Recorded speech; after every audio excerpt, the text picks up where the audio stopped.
There's people that's never seen $1,000. In dollars, in our currency, that is $20.40816.33 to be exact. Giving ain't easy. To build society, you need to build people's confidence. What God has blessed will never fail to prosper. Have mercy on yourself. Have mercy on your peers. Let me tell you a story of a woman, a single mother, no husband, no mother, no father, grandparents too old to tend to her needs, to their own needs. Now, this particular woman has 2 kids, a 6-year-old that is blind and a 2-year-old son. Now, because of her circumstance, she can't afford to work and be there for her children like a woman would want to be for their children. So every morning she feeds them, looks them in the eyes, tells them, I love you, locks the doors, and heads to work. But now these children, the children are home by themselves. The 6-year-old babysitting, taking care of the 2-year-old, no adult supervision whatsoever.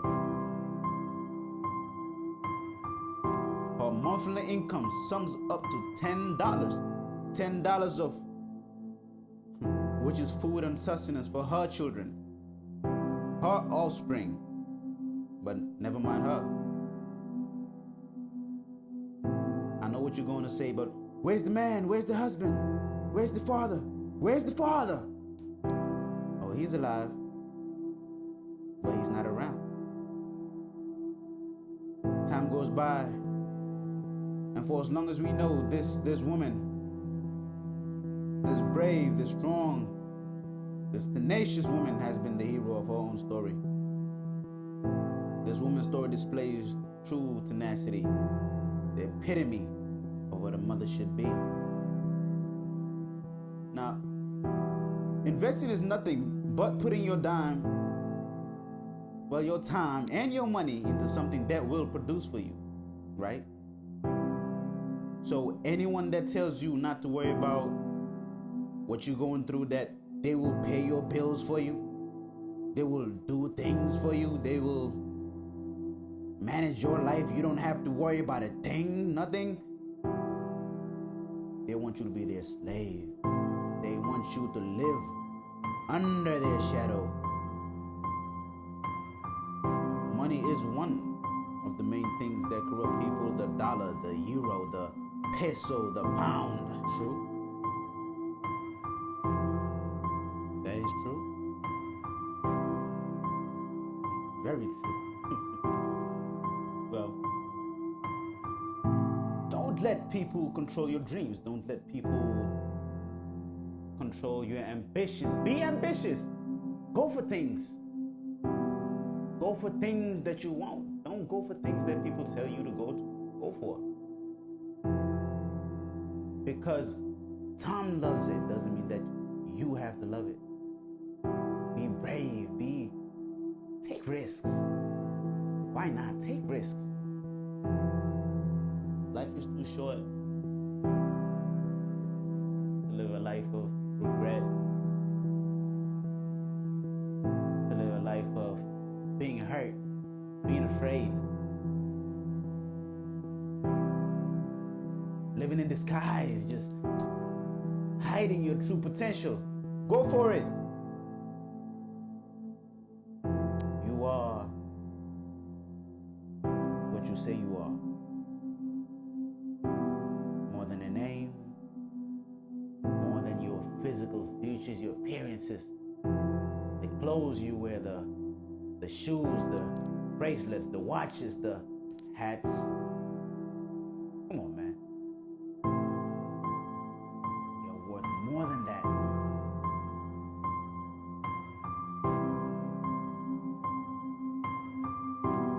Lil Wayne said, opportunity knocked, and I ran out the back door. Fear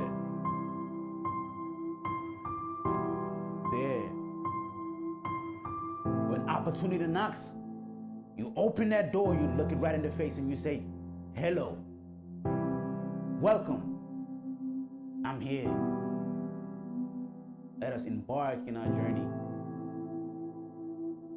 Let us see what we can accomplish. Let us explore the limits, if there are any.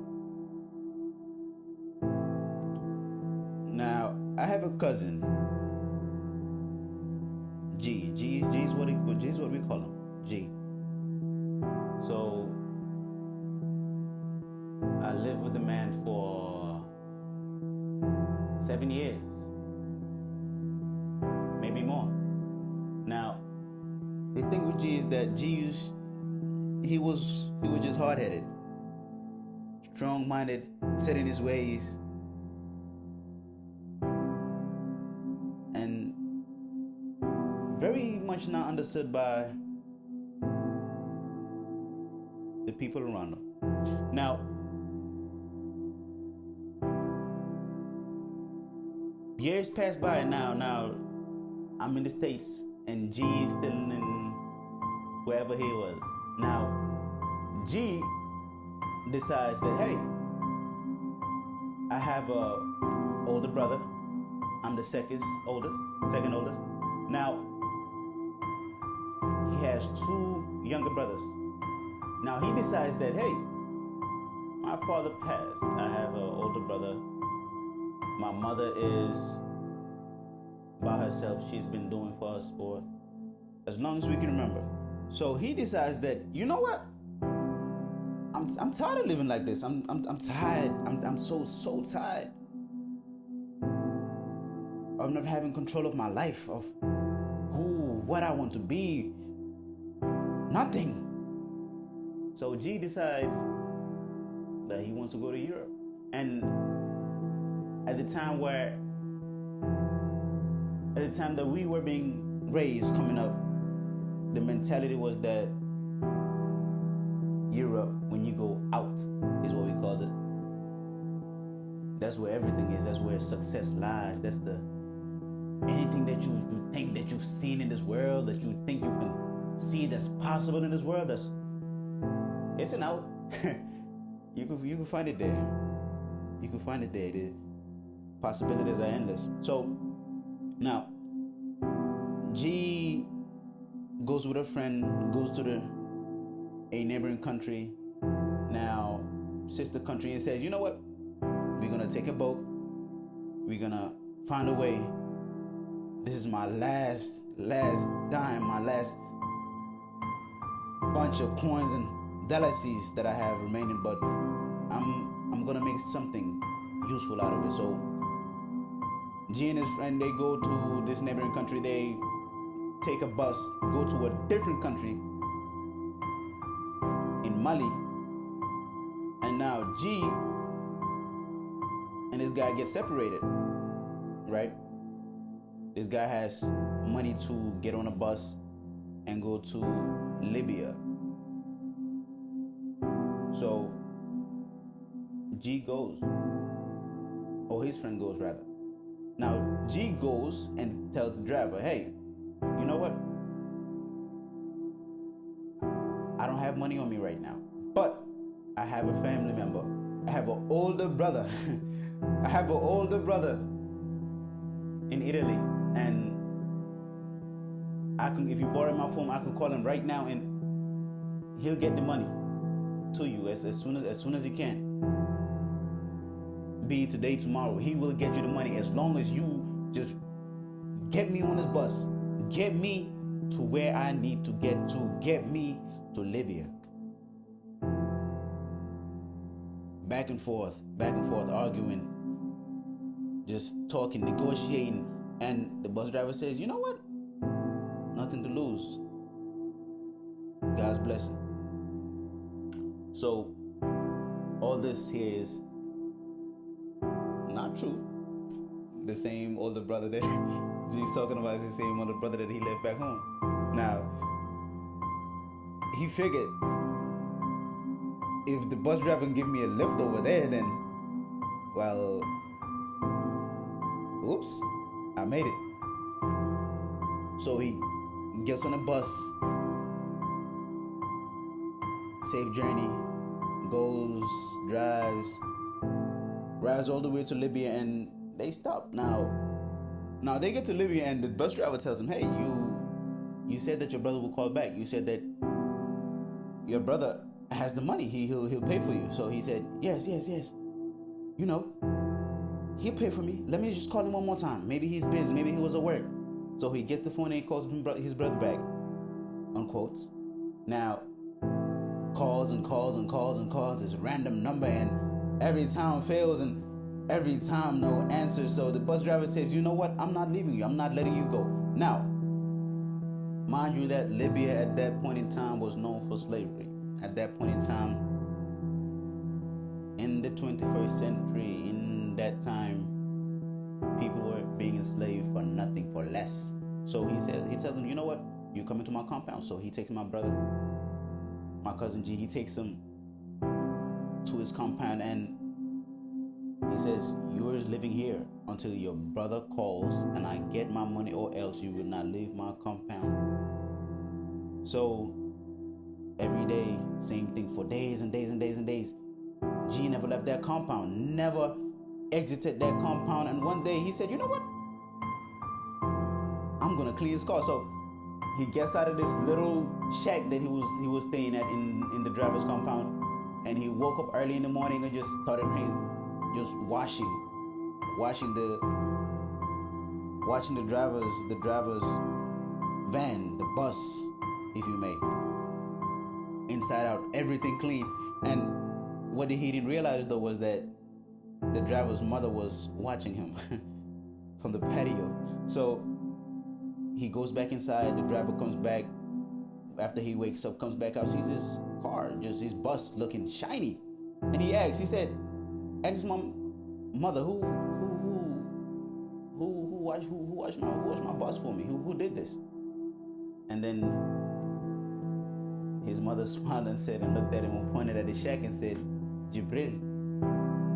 Ya Jibril." And he said, "He did it." The driver said, "He did it," in shock, in amazement. Walks over to him and tells him, "Just to test him, I say." So goes, gives him money and says, "You know what, Jibril, I needed you to go to the shop and get something for me." Sends him to the shop.